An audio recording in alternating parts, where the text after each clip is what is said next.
Le serment de la maîtresse Lucia. Le carillon de l'école avait sonné depuis longtemps, mais Mariana ne bougeait pas.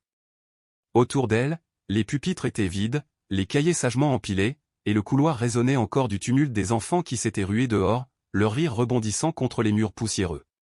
La cloche annonçait la liberté, mais pour la fillette, ce mot n'avait plus de sens. Assise bien droite, les bras frêles serrant son cahier contre sa poitrine comme un bouclier, elle fixait le sol d'un regard absent. Dans ses yeux sombres se mêlaient la honte, la peur et une lassitude d'adulte.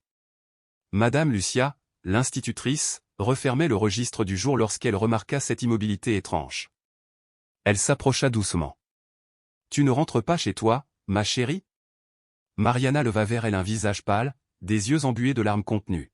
« Maîtresse, mon grand-père, il l'a fait encore une fois. » Le temps s'arrêta. Lucia sentit un froid lui glisser le long de la nuque, glaçant jusqu'à son souffle.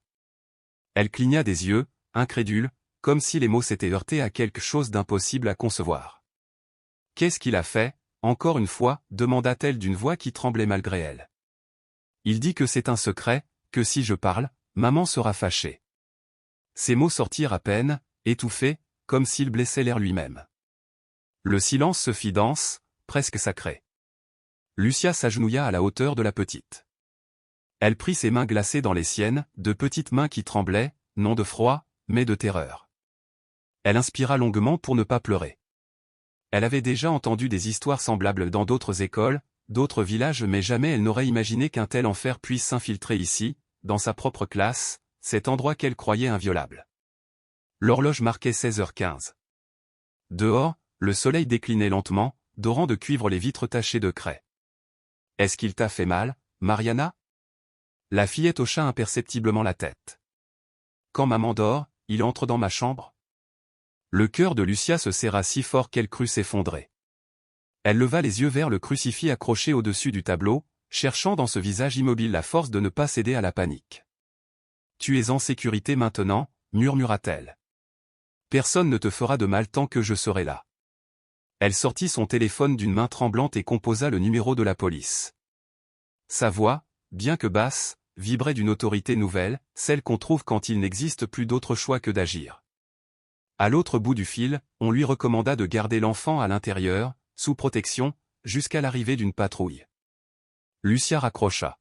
« Je reste avec toi, d'accord ? Personne ne t'emmènera. » Mariana se jeta contre elle, sanglotant à grands spasmes.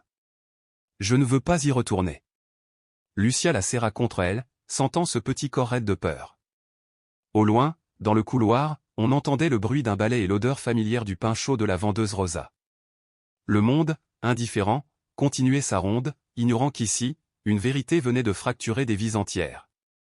Lucia pensa au protocole, à la directrice Carmen, aux services sociaux.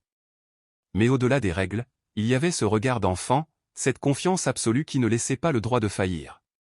Elle tira les rideaux, ferma la porte et fit asseoir Mariana derrière son bureau. « Reste ici, ma petite. Tu es en sécurité. » Un coup sec retentit soudain à la porte. « Bonsoir, maîtresse. Je viens chercher ma petite fille. » Lucia se figea. La voix grave, polie, mais trop assurée, appartenait à Rogelio. Elle inspira lentement. « Je suis désolé, monsieur, seuls les parents sont autorisés à venir chercher les enfants. C'est le règlement. » L'homme esquissa un sourire forcé. « Sa mère m'a demandé de venir. Je la récupère chaque jour. Allons, Mariana. » Mais la petite se recroquevilla, secouant la tête avec violence. À ce moment, la directrice Carmen entra, alertée par le ton de la conversation. « Don Rogelio, peut-être pourrions-nous discuter un instant dans mon bureau ?»« Il n'y a rien à discuter, » répliqua-t-il sèchement. « Je viens chercher ma petite fille. » Lucia se redressa. « Elle m'a confié des choses très graves, monsieur. Tant que la situation n'est pas éclaircie, elle ne sortira pas d'ici. » Le visage de Rogelio se crispa. « Les enfants inventent. Vous allez m'empêcher d'emmener ma propre petite fille ?» Mariana éclata en larmes. « Ce n'est pas des histoires. Tu entres dans ma chambre. Tu as dit que je ne devais rien dire. » Un silence de pierre s'abattit. Carmen blêmit, paralysée. Lucia, elle, resta droite. vous ne l'emmènerez pas. Des pas retentirent dans le couloir, 2 policiers apparurent dans l'embrasure de la porte. Nous avons reçu un appel pour un possible danger concernant un mineur. Rogelio tenta aussitôt de reprendre le contrôle. C'est absurde. Je suis son grand-père. Cette femme invente des histoires pour me nuire. Lucia prit la parole, d'une voix claire. Je n'invente rien. L'enfant est venu me parler d'abus. J'ai agi pour la protéger. L'un des agents s'accroupit devant Mariana. Tu veux partir avec ton grand-père, petite? Elle secoua la tête avec force. Non, je ne veux pas. Ces 4 mots claquèrent dans l'air comme un verdict. Rogelio détourna le regard, les mâchoires serrées. Les enfants disent n'importe quoi quand ils ont peur, murmura-t-il. Mais les agents ne l'écoutaient plus. L'un d'eux fit un signe discret à son collègue. Rogelio fut conduit vers le couloir, protestant encore. Quand le silence revint, Lucia sentit ses genoux fléchir. Elle prit Mariana dans ses bras. C'est fini pour aujourd'hui, ma douce. Tu es en sécurité. Le couloir bruissait de murmures, quelques parents curieux se penchaient à la porte. Lucia ne voyait plus qu'une chose, les yeux de cet enfant, où la peur se mêlait à un commencement de confiance. Mais le répit fut de courte durée. Plus tard dans la soirée, la police escorta Lucia et la fillette jusqu'à la maison familiale. Une petite demeure aux murs écaillés, éclairée par une ampoule jaune qui vacillait comme une flamme malade. Rosa, la mère, ouvrit la porte, les yeux rougis par la fatigue. Que se passe-t-il? Pourquoi êtes-vous là avec la police? Derrière elle apparut Esteban, le père, le front encore couvert de sueur. Les agents expliquèrent brièvement, signalement d'un danger, nécessité d'éloigner temporairement l'enfant du grand-père. Rogelio, déjà assis, se leva lentement, feignant l'indignation. C'est ridicule. Je suis venu chercher ma petite fille comme toujours. Cette maîtresse a tout inventé. Rosa blêmit. Papa, dis-moi que ce n'est pas vrai. Bien sûr que non, répondit-il d'un ton las. Les gens parlent trop. Mais derrière la maîtresse, Mariana restait muette, les doigts crispés sur son cahier, les yeux noyés de larmes. Lucia raconta alors ce qui s'était passé, pesant chaque mot. Rosa secouait la tête sans cesse, comme pour refuser la réalité. Non, c'est impossible. Mon père, jamais. Sans lui, nous ne pourrions pas vivre. Esteban posa une main ferme sur l'épaule de sa femme. Regarde ta fille, Rosa. Regarde-la. Tu ne vois pas comme elle tremble rien qu'à le voir? Rogelio tenta un sourire. Elle est effrayée parce qu'on la manipule. Cette maîtresse lui met des idées dans la tête. Lucia serra les poings. Elle m'a parlé avec le cœur, pas avec des mots soufflés. Une psychologue des services sociaux, arrivée entre-temps, confirma la nécessité d'éloigner le grand-père jusqu'à nouvel ordre. Rosa s'effondra sur une chaise, secouée de sanglots, murmurant. Non, non, ce n'est pas vrai. Le silence retomba, coupant le souffle à chacun. Cette nuit-là, Lucia rentra chez elle le cœur lourd, mais le regard clair. Elle revoyait Mariana, debout sur le seuil, serrant son cahier contre elle comme un talisman.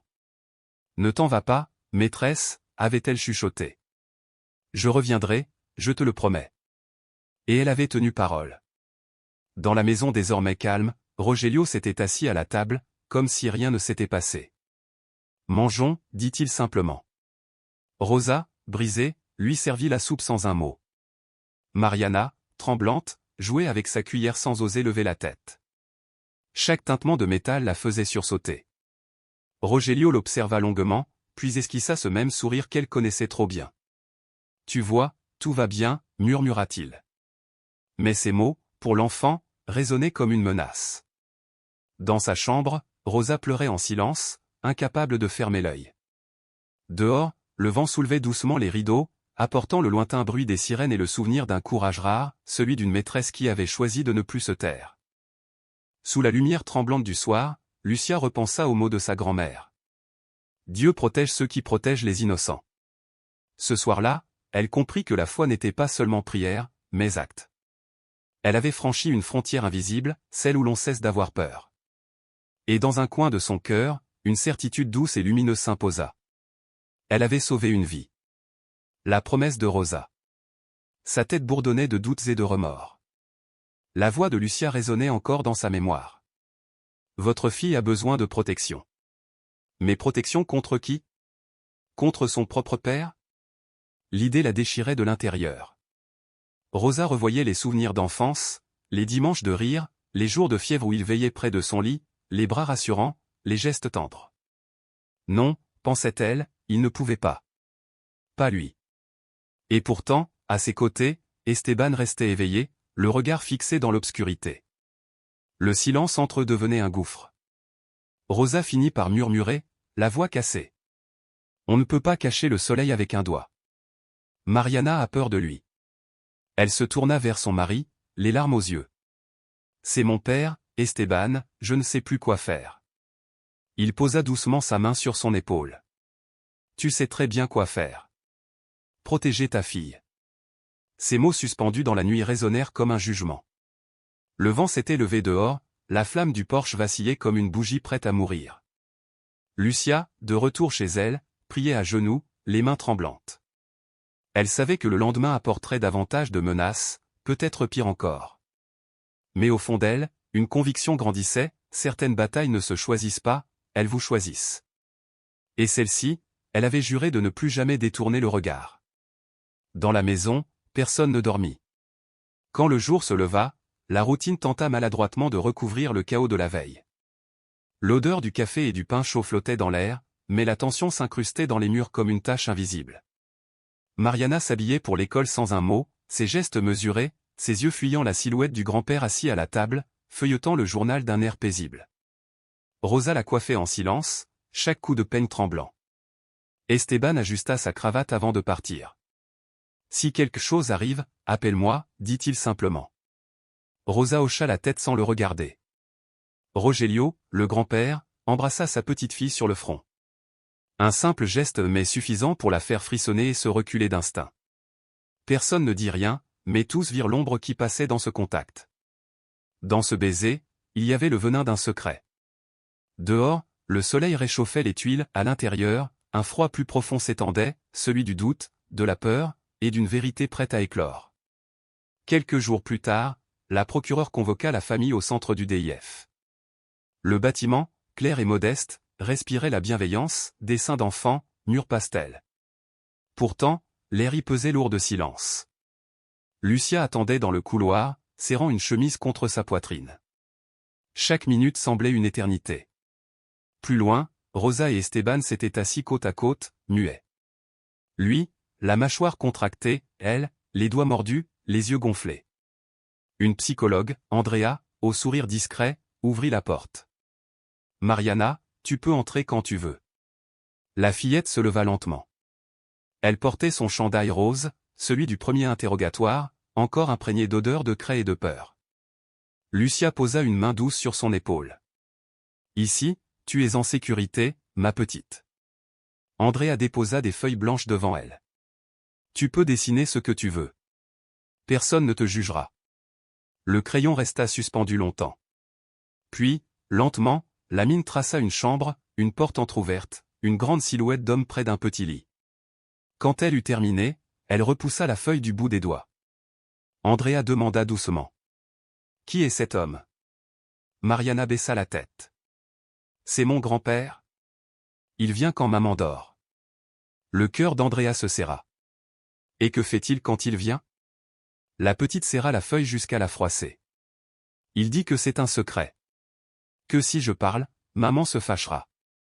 Dans la pièce voisine, Esteban ferma les yeux, les poings blanchis. Rosa secouait la tête, murmurant. Non, les enfants rêvent, ils inventent. La séance dura plus d'1 heure. Andrea nota tout, peur, secret, figure masculine, confiance brisée. Puis elle s'agenouilla devant la fillette. Tu es courageuse, Mariana. Tu n'as rien fait de mal. L'enfant ne répondit pas. Ses yeux étaient trop vieux pour son âge. Quand elle sortit, Lucia se leva d'un bond, Mariana courut dans ses bras. C'est fini, ma chérie, murmura-t-elle. Mais Lucia savait que rien n'était fini. Dehors, les officiers discutaient. Tout indique un abus, mais il manque des preuves. Alors, demanda Lucia. Surveillance renforcée. L'enfant ne doit jamais rester seul avec lui. C'était peu, mais c'était déjà quelque chose. Lucia nota tout, bien décidée à ne pas lâcher prise. Sur le trajet du retour, le silence emplissait la voiture. Mariana dormait, épuisée. Rosa fixait la route, les yeux vides. Esteban serrait le volant à s'en blanchir les jointures. « Tu crois encore que c'est une invention ?» demanda-t-il. « C'est mon père, souffla-t-elle. Je ne peux pas y croire. » Eh bien, crois-le, Rosa. Notre fille ne ment pas. À la maison, Rogelio les attendait à la porte, impeccable, le sourire tranquille. « Alors ? Comment ça s'est passé ?» demanda-t-il comme s'il parlait d'une promenade. Personne ne répondit. Mariana se cacha derrière sa mère. Le vieil homme posa une main affectueuse sur sa tête. « Tout ira bien, murmura-t-il. Ces mots, si doux en apparence, sonnèrent comme une menace. Lucia, restée sur le trottoir, sentit un frisson glacé lui parcourir la nuque. Le danger était encore là. Cette nuit-là, Lucia ne dormit pas. Elle resta devant un petit crucifix, les yeux fixés sur la flamme vacillante d'une bougie. Les mots de Mariana tournaient dans sa tête, le dessein, la peur, le secret. Elle pensa à toutes ces familles qui préféraient le silence à la honte. Puis elle murmura. « Seigneur, donne-moi la force de ne pas abandonner. » La flamme vacilla. Était-ce un signe? Elle choisit d'y croire. Le matin suivant, le ciel gris semblait partager son angoisse. Lucia marcha jusqu'à l'école, son carnet serré contre elle, contenant le dessin plié entre des rapports. À la grille, Rosa l'attendait. « Nous devons parler, dit-elle sèchement. »« Bien sûr, répondit Lucia calmement. Vous détruisez ma famille. Ma fille ne comprend pas ce qu'elle dit, vous la manipulez. Je ne manipule personne, Rosa. J'écoute. Et quand une enfant parle avec tant de peur, mon devoir est de la protéger. » Les larmes montèrent dans les yeux de Rosa. Don Rogelio nous a tout donné. Sans lui, nous n'aurions rien. Ce n'est pas un monstre. Lucia voulut s'approcher, mais Rosa recula, raide. Ne vous mêlez plus de nos affaires, maestra. C'est une affaire de famille. Lucia resta immobile. Elle savait que Rosa venait de s'enfermer dans la prison du déni. Mais elle savait aussi que la vérité avait déjà franchi le seuil du silence. Autour d'elle, quelques parents s'étaient arrêtés, feignant l'indifférence. « Rosa, dit Lucia d'une voix ferme, ce n'est plus une affaire privée quand un enfant est en danger. »« Assez !» cria Rosa. « Mon père ne lui ferait jamais de mal. »« Jamais. » C'est alors que la directrice Carmen arriva, le sourire tendu. « Je vous en prie, baissez la voix. Ce n'est pas le lieu. » Lucia se tourna vers elle. « Directrice, cet enfant a besoin de protection. Nous ne pouvons pas fermer les yeux. » « Ce que nous ne pouvons pas faire, répondit Carmen, c'est salir l'école sans preuve. La police est informée. Laissons-la agir. »« Protéger l'image ou protéger une enfant ?» demanda Lucia. Le silence pesa. « Maestra, dit Carmen, cela pourrait vous coûter votre poste. Ce n'est pas une menace. Les familles sont furieuses. » Lucia sentit sa gorge se serrer. « Je ne suis pas seule. Je suis avec la vérité. » « La vérité ne suffit pas toujours, répondit Carmen. Rosa, saisissant cette phrase, s'écria. « Vous voyez. Même la directrice le dit. Vous exagérez, maestra. » Lucia ferma les yeux un instant. Le visage de Mariana, son dessin, cette porte entr'ouverte. L'image la transperça. « On pourra tenter de me faire taire, dit-elle doucement, mais je ne trahirai pas la confiance d'un enfant. » Un silence total tomba. Rosa ravala un sanglot, prit sa fille par la main et s'en alla. Cet après-midi-là, Carmen la convoqua. Certains parents menacent de retirer leurs enfants. Vous comprenez ce que cela implique? Oui. Que tout le monde préfère détourner le regard.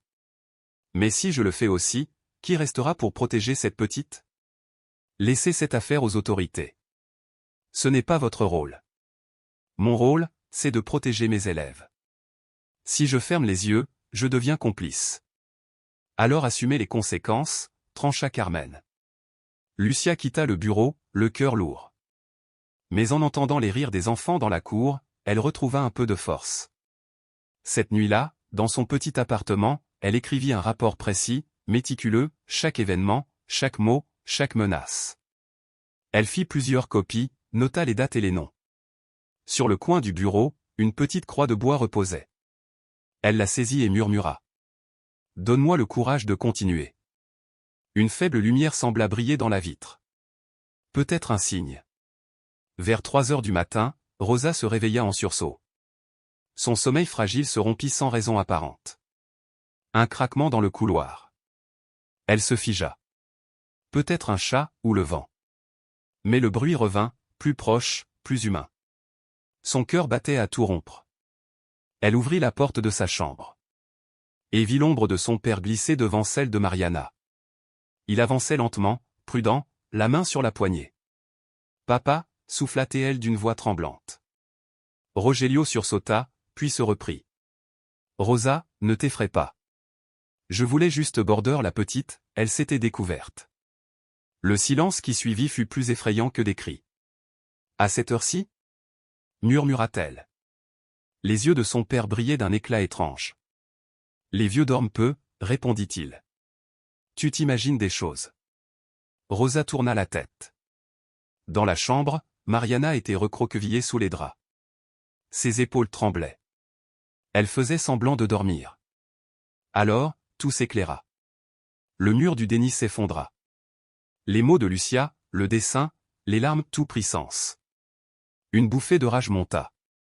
Rosa se plaça devant la porte. « N'entre pas » dit-elle d'une voix basse mais tranchante. Rogelio la fixa, les yeux pleins de mépris. « Fais attention à ce que tu dis, ma fille. Tu ne sais pas de quoi tu parles. » Rosa le repoussa de toutes ses forces. « Ne t'approche plus jamais d'elle. » Le vieil homme esquissa un sourire tordu. Mais quelque chose venait de basculer. Rosa n'était plus la fille docile. Elle était devenue la mère qui se dresse pour sauver. Et dans ce combat silencieux, au cœur de la nuit, une lueur nouvelle venait de naître, celle du courage. La nuit du silence brisé. Son enfant. Et dans le silence oppressant de cette maison, une vérité éclata enfin, non pas criée, mais inscrite dans le regard d'une femme qui, pour la première fois, n'avait plus peur. Cette nuit-là, la maison semblait contenir son souffle. Rosa resta appuyée contre le mur, tremblante, tandis que les pas de Rogelio s'éloignaient lentement dans le couloir. Chaque pas résonnait comme une menace, une certitude amère. Quand la porte de la chambre d'amis se referma, le silence retomba lourd, presque irréel. Rosa sentit ses jambes fléchir sous le poids des années d'aveuglement, de honte et de peur. Elle se força à avancer jusqu'à la chambre de Mariana. La petite était éveillée, ses yeux grands ouverts dans la pénombre, les joues encore humides. « Maman, il est entré encore, n'est-ce pas » murmura-t-elle d'une voix brisée. Rosa s'assit sur le lit et la serra contre elle sans répondre. Les deux corps se fondirent dans un même sanglot, douloureux et libérateur à la fois. C'était la première fois que Rosa comprenait toute la vérité, le silence aussi était une forme de complicité.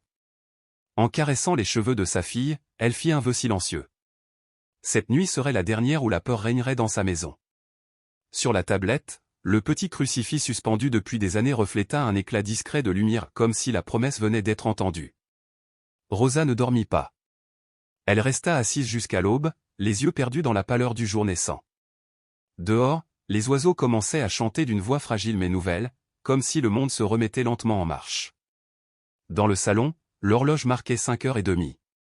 L'odeur du café se mêlait aux souvenirs brûlants de la nuit. Esteban dormait profondément, inconscient du gouffre qui venait de s'ouvrir sous son toit. Rosa l'observa un instant. Son visage paisible la révolta. Puis elle tourna la tête vers la fenêtre, les rideaux bougeaient doucement sous la caresse du vent, et pour la première fois depuis des années, elle ne ressentit ni peur ni honte, seulement une détermination calme et froide. Elle se leva et marcha jusqu'à la chambre de Mariana. La fillette dormait enfin, son petit ours serré contre elle. Rosa remit la couverture sur ses pieds, avant de quitter la pièce, déposa sur la table de nuit la croix qu'elle portait toujours à son cou. « Que ce soit lui qui veille sur toi, » murmura-t-elle. « Moi, je vais tout arranger. » Dans le couloir, elle s'arrêta devant la porte de son père, fermée, muette, pesante comme un tombeau. Elle y voyait encore son ombre, mais quelque chose avait changé, cette ombre n'avait plus de pouvoir. Rosa se dirigea vers la cuisine et ouvrit les fenêtres. la lumière du matin entra d'un coup violente, presque douloureuse mais porteuse d'une clarté neuve. Elle inonda chaque recoin, dissipant le brouillard des secrets. Dans cette clarté, Rosa sentit que la guérison commençait. Quelques heures plus tard, la maison semblait étrangement calme. Esteban ronflait encore, tandis que Rosa, épuisée, s'était assoupie sur le canapé. Seule Mariana restait éveillée. Les yeux fixés au plafond, elle écoutait le silence, redoutant d'entendre à nouveau ses pas qui, chaque nuit, la glaçaient d'effroi. Depuis que sa mère s'était opposée à Rogelio, la peur ne s'était pas évanouie, elle s'était simplement tapie, attendant son heure. La fillette serra son ours plus fort contre elle. Dans sa tête résonnait la voix douce de sa maîtresse, « Ici, tu es en sécurité. Personne ne te fera de mal. » Mais ici, chez elle, cette promesse ne tenait pas. Mariana le savait. Elle savait, malgré ses 7 ans à peine, que si elle restait, quelque chose de terrible recommencerait. Alors, d'un geste décidé, elle prit sa petite sacoche d'école décorée de papillons, y glissa son cahier et un pull. Elle se leva sans bruit, les planches du sol craquèrent sous ses pieds nus, et elle retint son souffle. Elle s'approcha de la fenêtre, celle où la lune venait se poser chaque nuit. Le vent froid la frappa au visage lorsqu'elle l'ouvrit. Dehors, la rue semblait immense et vide, mais au fond d'elle, une voix lui soufflait que c'était le seul chemin possible. Elle se hissa maladroitement sur le rebord, glissa, tomba à genoux sur l'herbe humide. L'air sentait la terre et la pluie ancienne.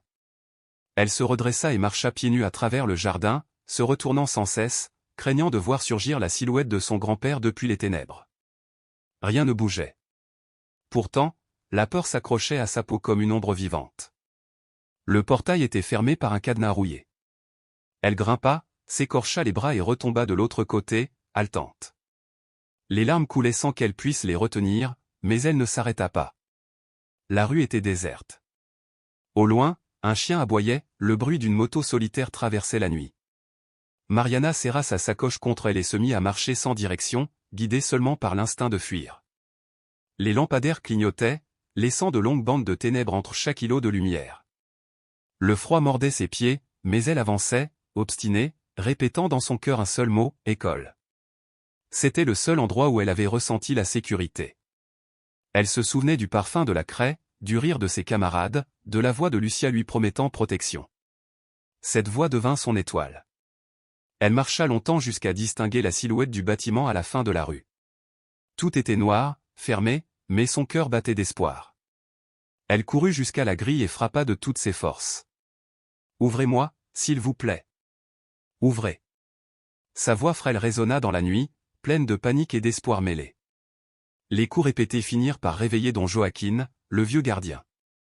Il sortit, frotta ses yeux, surpris. « Qui est là ?» Lorsqu'il reconnut la petite silhouette tremblante, son cœur se serra. « Mon Dieu!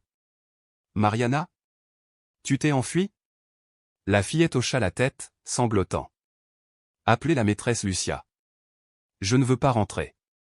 Il est encore entré dans ma chambre. » Les mots la brisèrent en deux. Joaquin sentit la gorge se nouer. Il attrapa aussitôt le téléphone et appela Lucia. « Maestra, pardonnez-moi de vous réveiller, mais Mariana est ici. Elle vient de s'enfuir de chez elle. » À l'autre bout du fil, la voix de Lucia tremblait. « J'arrive tout de suite. » 15 minutes plus tard, un moteur brisa le silence. Lucia descendit de voiture précipitamment, en pyjama, un manteau sur les épaules, les yeux rougis d'inquiétude. « Mariana !» cria-t-elle. La fillette lâcha les barreaux et se jeta dans ses bras. « Je n'en peux plus, maestra. Ne me renvoyez pas chez moi, je vous en supplie. » Lucia la serra contre elle, les larmes aux yeux. « Chut, ma chérie. Tu es en sécurité maintenant. Personne ne te fera plus de mal. » Elle la fit entrer, la couvrit d'une couverture, lui donna de l'eau. Joaquin, bouleversé, comprit qu'il assistait à quelque chose de bien plus grand qu'une simple fugue. Lucia reprit le téléphone, cette fois d'une voix ferme. « Ici Lucia Morale. L'enfant du dossier précédent est avec moi. » Elle dit que son grand-père est retourné dans sa chambre. « Nous avons besoin d'une patrouille immédiatement. » Pendant qu'elle parlait, Mariana s'endormit dans ses bras. À travers la fenêtre, Lucia crut apercevoir une lueur étrange dans la cour et une silhouette immobile sous la pluie, la regardant. Était-ce une illusion? Peut-être. Mais une paix l'envahit, une voix intérieure murmurait, « Fais ce qui est juste. N'aie pas peur. » Lorsque les gyrophares bleus illuminèrent la rue, Lucia sut que cette présence n'était pas un hasard. Les miracles ne se montrent pas toujours dans la grandeur, mais dans le courage silencieux de ceux qui choisissent de protéger l'innocence. Une enfant qui osa fuir. Une enseignante qui refusa de se taire. Dehors, l'aube grise glissait à peine sur les toits lorsque 2 policiers frappèrent à la porte. Ce matin-là, l'histoire de Mariana ne pouvait plus être cachée. Ce qui n'avait été qu'un murmure dans une salle de classe devint un cri que plus jamais personne ne pourrait faire taire. Le téléphone sonna dans la maison des Ramirez.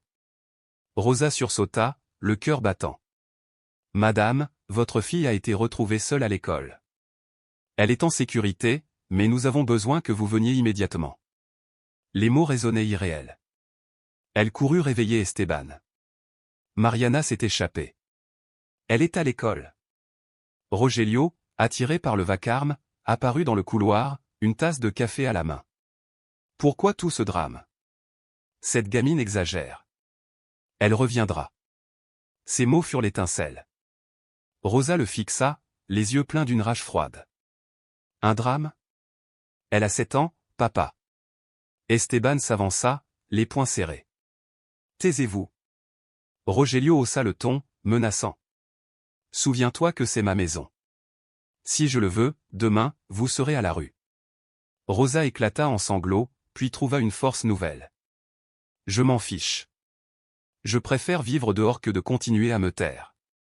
Rogelio leva la main, mais Esteban s'interposa. Le silence devint électrique. Puis la sonnette retentit. 2 policiers se tenaient sur le perron, accompagnés d'une travailleuse sociale. Nous venons pour la mineure. Derrière eux, Lucia apparut, le visage déterminé. Elle va bien. Mais elle ne reviendra pas tant que tout ne sera pas éclairci. Rogelio tenta de protester, mais la travailleuse sociale coupa court. Monsieur, nous ne sommes pas ici pour débattre. Nous devons garantir la sécurité de l'enfant. Rosa éclata en larmes, Lucia lui prit la main. Parfois, protéger fait mal, Rosa. Mais c'est nécessaire. Rogelio, immobile, fixait le vide. Son orgueil fissuré, sa voix tremblait. Lucia le regarda et murmura. La justice commence ici. Le jour du jugement. Le tribunal était plein ce matin-là. Le bruit des pas résonnait sur le marbre froid, amplifié par les murmures de la foule. À l'extérieur, journalistes et voisins s'étaient rassemblés pour assister à l'affaire qui avait divisé toute la communauté. Au centre de la salle, 2 silhouettes dominaient la scène, Rogelio Ramirez, impassible, et Rosa, droite, le visage ravagé mais digne. Mariana, trop jeune, attendait dans une salle à part avec Lucia. Lorsque le juge entra, un silence tomba. Les témoignages s'enchaînèrent, les experts, les psychologues, Lucia, le gardien, les policiers. Chaque mot arrachait un morceau du mensonge patiemment construit pendant des années. Rogelio tenta encore de nier, mais son masque se fissurait. Son regard fuyait, sa voix tremblait. Lorsqu'on lut la déclaration enregistrée de Mariana, toute la salle retint son souffle. Ces mots simples, enfantins, furent plus tranchants que n'importe quelle preuve. À la fin de l'audience, le juge posa ses lunettes, la voix grave. « Monsieur Ramirez, la Cour vous déclare coupable d'agression répétée et d'abus sur mineurs. Vous êtes condamné à 20 ans de réclusion criminelle. » Un murmure parcourut la salle. Rosa ferma les yeux, les larmes ruisselant sur son visage. Esteban posa une main sur son épaule. Lucia, debout au fond, sentit son cœur s'alléger, la justice, enfin, avait parlé. Dehors, le ciel s'éclaircissait lentement. Mariana, dans les bras de Lucia, observait les nuages se dissiper. « Est-ce que c'est fini, maestra » demanda-t-elle. Lucia lui sourit tendrement. « Oui, mon ange. Maintenant, tu peux grandir sans peur. » Et tandis qu'un rayon de soleil traversait les vitres du tribunal, Rosa s'approcha de sa fille et l'enlaça longuement. Ce jour-là, dans la lumière d'un matin nouveau, 3 femmes, une mère, une enfant et une institutrice avaient défait le silence. La salle d'audience semblait contenir son souffle. L'air y était lourd, chargé d'une tension que nul ne voulait rompre. À la barre, Rogelio Hernandez se tenait droit, vêtu d'un costume sombre, le visage fermé, les traits figés dans une dignité blessée. Son regard, autrefois dominateur, semblait chercher en vain une once d'autorité perdue. Il ne ressemblait plus à l'homme qu'il avait été, seulement à l'ombre d'un pouvoir qu'il croyait éternel. Face à lui, Lucia se tenait debout, droite, presque frêle, mais animée d'une lumière intérieure qui contrastait avec l'obscurité du moment. Dans ses bras, elle serrait un dossier épais, des rapports, des dessins d'enfants, des prières écrites à la hâte, des traces de douleur et de vérité mêlées. À ses côtés, Rosa et Esteban restaient unis, leurs mains entrelacées comme une encre dans la tempête. La fatigue creusait leurs visages, mais dans leurs yeux se lisait la résolution farouche de ne plus jamais se taire. Le procureur prit la parole, sa voix résonnant dans la salle avec la froideur méthodique de la justice. Abus de confiance, violence psychologique et physique, manipulation, menace. Chaque mot tombait comme un marteau frappant l'acier. Rogelio ne broncha pas, mais ses doigts se crispèrent sur la table. Son pied tapotait nerveusement, trahissant la peur qu'il s'efforçait de dissimuler. Pour la première fois, il paraissait humain. Et vulnérable. Quand le juge appela Lucia à la barre, un murmure parcourut la salle. Elle avança lentement, le cœur battant fort, les paumes moites. Mais dans son regard brillait une clarté tranquille, celle de quelqu'un qui n'a plus rien à perdre, sinon le poids du silence. Le juge, un homme à la voix grave et au regard juste, l'invita à raconter les faits. Lucia inspira profondément. Sa voix trembla d'abord, puis se raffermit, portée par une force qu'elle ne soupçonnait pas. Elle parla de cette journée banale où tout avait commencé, une fin d'après-midi dorée, des rires d'enfants dans la cour, et Mariana, petite et immobile, restée seule à son pupitre.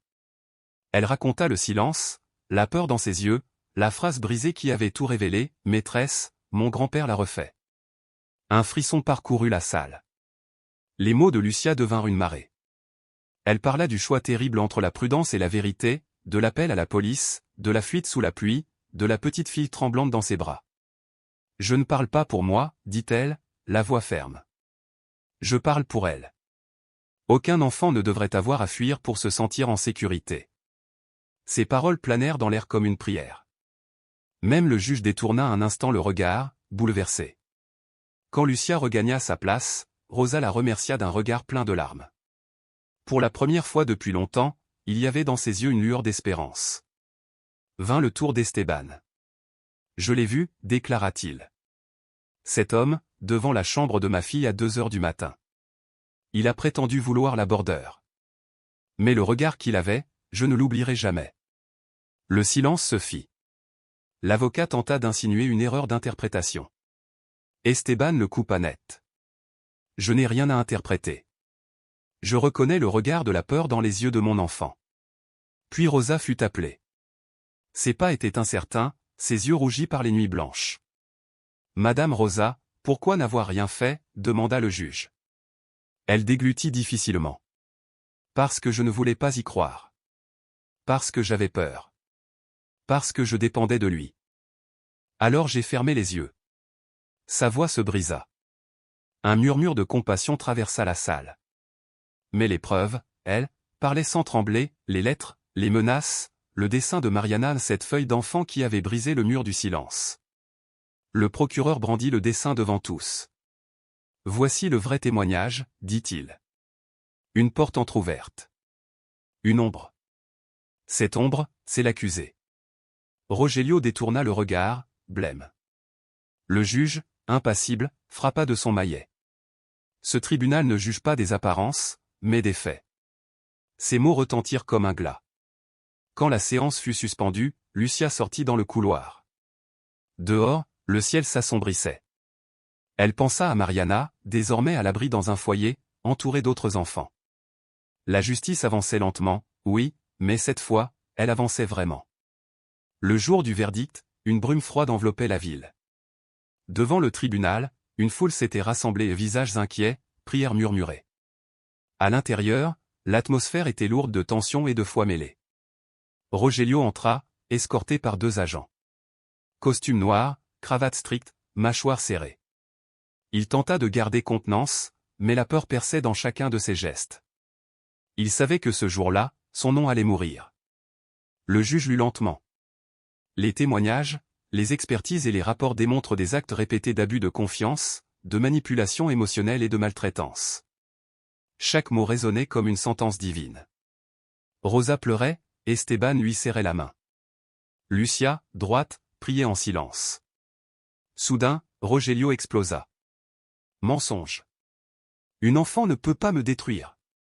Le juge leva la main. Silence, monsieur Hernandez. Mais le vieil homme hurlait, fou de rage. Tout cela, c'est la faute de cette maîtresse. Elle m'a volé ma famille. Lucia ne répondit pas. Dans son regard, il n'y avait ni colère ni triomphe, seulement une infinie compassion. Le juge prononça alors les mots qui mirent fin à des années de terreur. Au vu des faits, ce tribunal déclare Rogelio Hernandez coupable. Un souffle parcourut la salle. Rosa éclata en sanglots, Esteban ferma les yeux. Lucia sentit un frisson glacé la traverser. L'accusé est condamné à une peine de réclusion effective. Tout contact avec la mineure et la famille est désormais interdit. Rogelio bondit. Vous n'avez pas le droit. Je suis un homme respectable. Deux gardes l'empoignèrent. Sa voix se perdit dans le tumulte. Il chercha Rosa du regard. Papa, je t'ai défendu si longtemps, et tout était vrai. Les mots restèrent suspendus.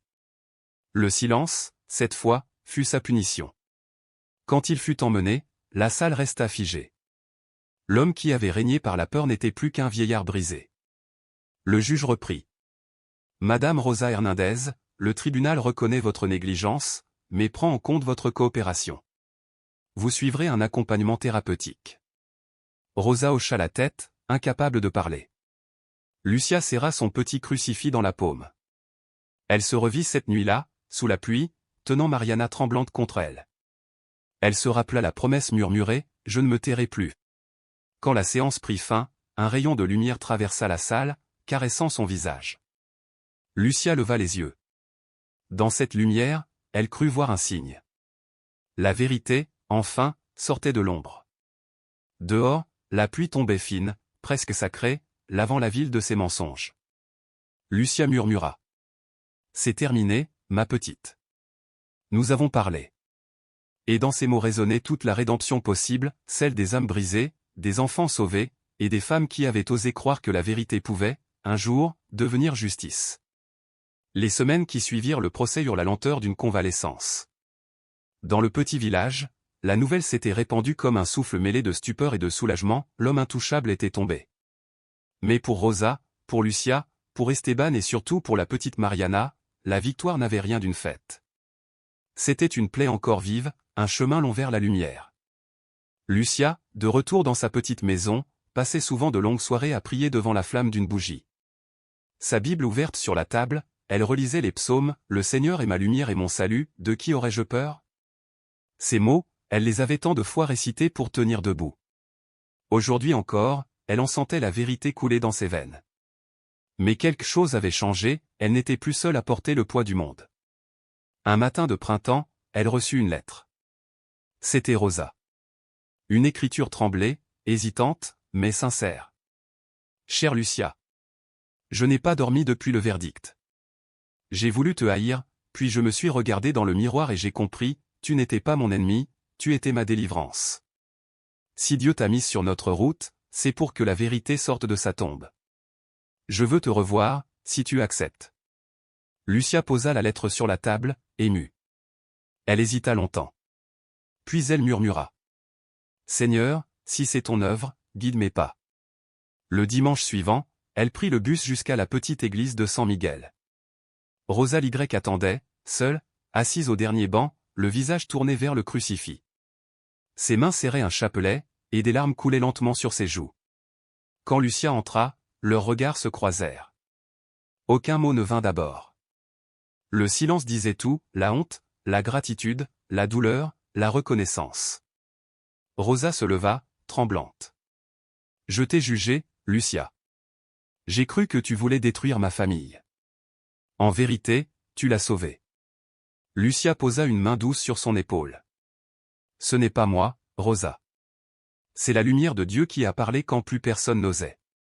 Elles restèrent là, côte à côte, dans la pénombre du sanctuaire. Le vitrail du Christ en croix laissait filtrer une lumière dorée qui tombait sur leur visage comme une bénédiction. Et Mariana, demanda Lucia à voix basse.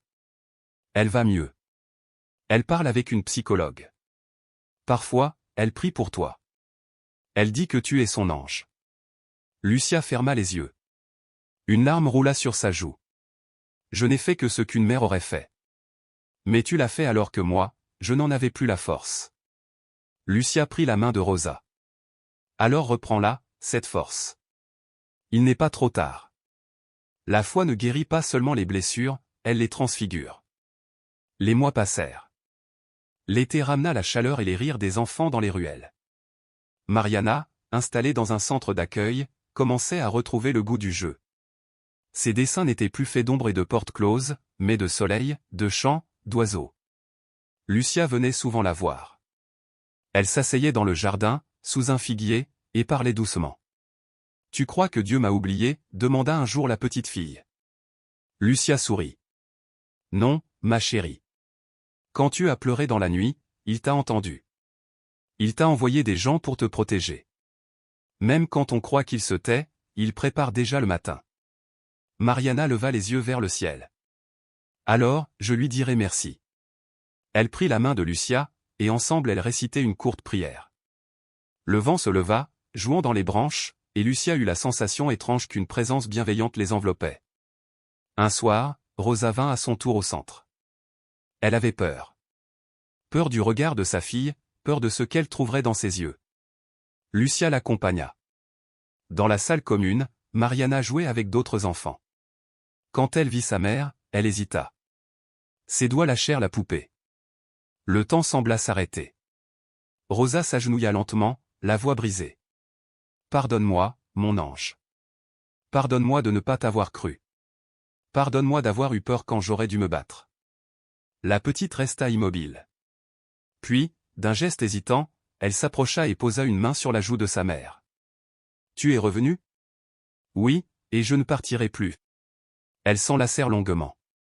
Lucia détourna le regard, émue. Dans cette étreinte fragile, il y avait plus de vérité que dans tous les serments du monde. Les années suivantes furent un lentissage de réconciliation. Rogelio resta enfermé. Rosa reprit un petit emploi, puis s'engagea dans une association pour femmes victimes de violences.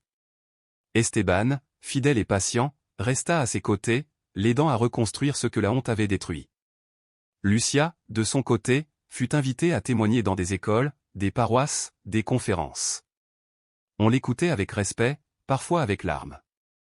Elle ne parlait pas comme une héroïne, mais comme une témoin de la grâce. La vérité est douloureuse, disait-elle souvent, mais elle libère. Et Dieu, même dans nos ténèbres, travaille en secret pour que la lumière renaisse. Un jour, après une de ses interventions, une jeune fille s'approcha d'elle. « Madame Lucia, comment avez-vous su que Dieu voulait que vous parliez ?» Lucia la regarda longuement, puis répondit doucement. « Parce que le silence me faisait mourir.